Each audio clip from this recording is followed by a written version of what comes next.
There you are. Go on, out of the microwave. We need to draw some capybaras. Also, why are you even in my microwave? Now that you are better situated, for today's video, I wanted to do something a bit more funky because for the last 3 weeks, I've been working on this oil painting that was supposed to be a study, but it turned into a whole illustration, blah, blah, blah. And I was looking for video ideas, and there's this thing, as far as I know, I think it's a prompt that people use for AI. The prompt is draw a picture of a capybara wearing a chef's hat and cooking breakfast. And I thought, damn, that's like very funky. I love that. I've never drawn a capybara. Why not do it? So yeah, today we are going to see if I succeed at drawing a capybara wearing a chef's hat, cooking breakfast. Let's get on to the painting. Okay, so 2 days later, and the sketch is finally done! So before we go into coloring, I wanted to walk you through my thought process for this drawing a bit. In terms of the overall composition and background, I was aiming for very much of a cozy vibe, and I thought, okay, what sort of food should I give him? And capybaras, in my opinion, seem like pretty gourmand animals, so I was like, okay, his breakfast is going to be a mountain of pancakes. And then in terms of the actual action that the capybara was doing, I was just scrolling through pictures of people cooking food, and I came across a very cute one with someone pouring syrup, and I was like, yeah, that makes sense.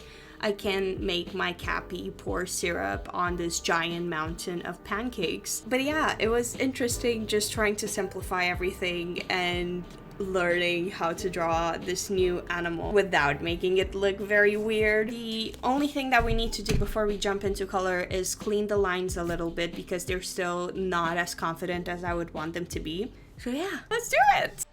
Hello folks, voiceover Midge here. So after I cleaned the line work just a tiny little bit, I decided to go in with a wash of watercolor just to establish the main points of color and some gradients, which I will then further develop with color pencils. I didn't really have an actual color palette in mind for this. I just went with what I thought would be best suited at that point in time. In all fairness, this was very much of a fun project. I didn't really think all that much into it. I just wanted to relax and pick back up watercolors, which I haven't played with in a really long time. I think it has been around 1 year since I last touched watercolor. I spent most of my time trying to learn gouache, which was an absolute fail. I genuinely wanted to have an explosion of colors. I was hoping for them to be a bit more intense, but that was my fault for not remembering how watercolor looks like. If I could go back, I would have spent a bit more time layering the colors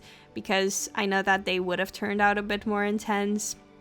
But that's fine. I was just looking to have that first layer of paper covered with some color so that when I will jump into color pencils, which I will do in the second half of this video, I can layer them a lot better and you would not be able to see the grain.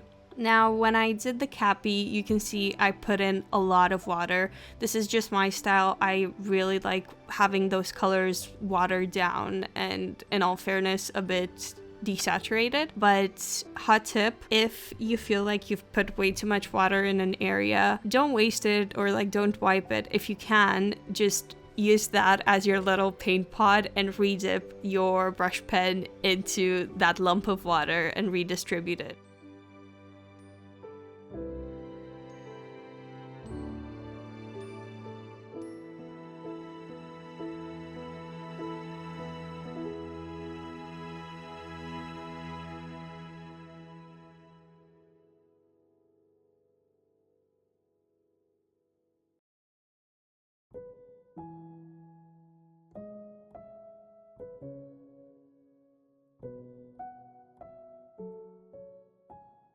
I also tried giving the cappy a bit more dimension in his fur, and I did that by overlaying these textures.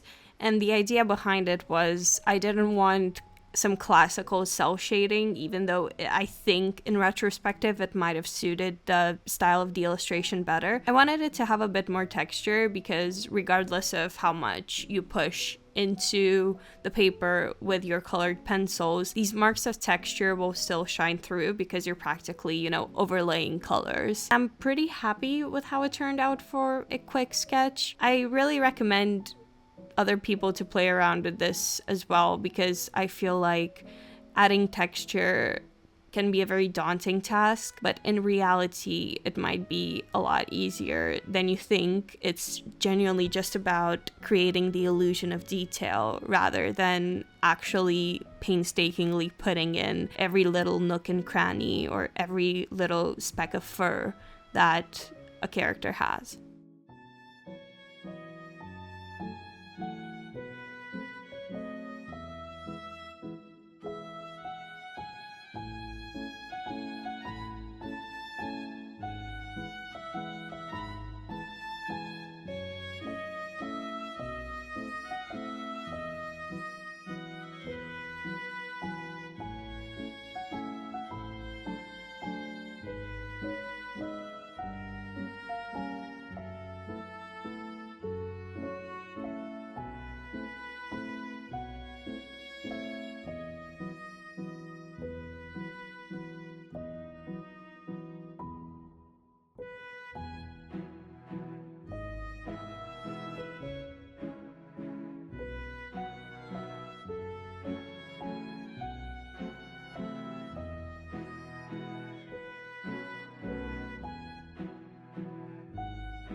Now, with the watercolor portion of this illustration finally done, I wasn't really that satisfied with the intensity of the colors, so I went really ham on the colored pencils. Initially, I just wanted to use them as like a finishing touch, but then I backpedaled and I was like, you know what?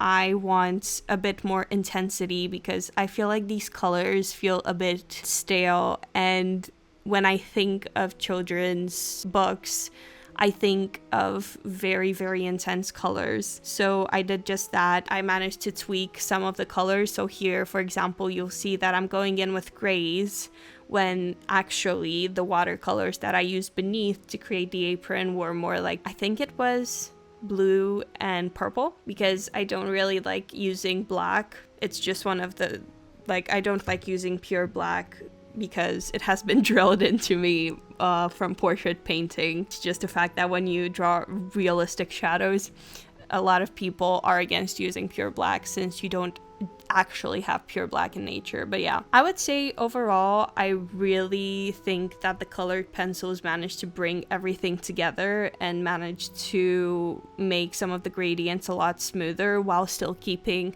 that texture that only watercolor has. Watercolor creates this movement of pigment which you cannot really replicate in any other medium, and I personally really like it, but I still feel like I had to put in some borders and I had to precisely nail down some details, and I would say if you want to do that, colored pencils are the way to go, really. Right now, what I'm using are some, I think they are oil-based pencils if I'm not mistaken. I do have some watercolor pencils as well, but I don't use them that much, mainly because the pigments are not that intense. But with this, because the pigment is so intense, you can really control the opacity of the color layer, and you can overlay multiple colored pencils to come up with a new color. And what you see me using and switching back and forth are the colored pencils and then transparent like white pencil. That is called a burnisher, so that sort of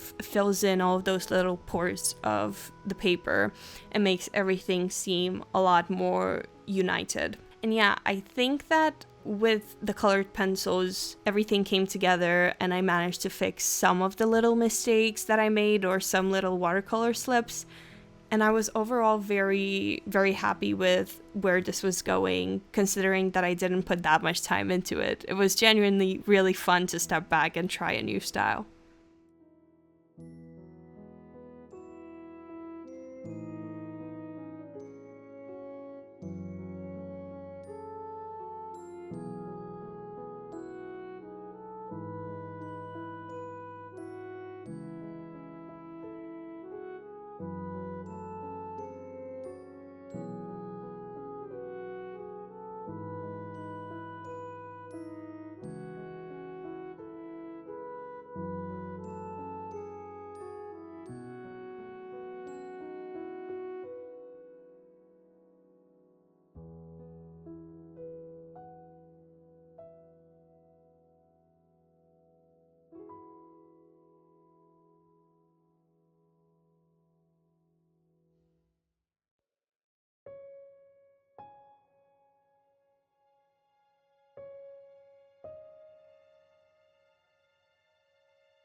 Lastly, just to fix the white balance a bit and bring up that contrast without having to go in back with color, I decided to take a white Posca marker to clean up some edges and add some highlights, because I still felt like some things were not popping, especially with the syrup. Like, you know, syrup is very reflective, and I didn't consider that when I was doing the watercolor. And if you've ever done watercolor, you know that you cannot replicate white in watercolor. You just need to rely on the white of the paper, which I conveniently forgot.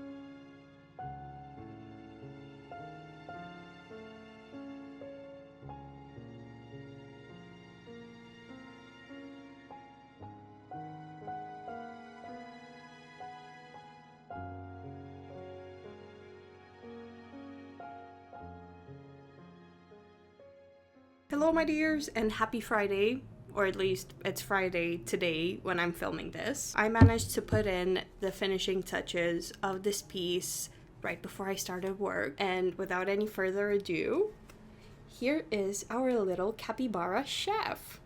Let's take a closer look at it, shall we?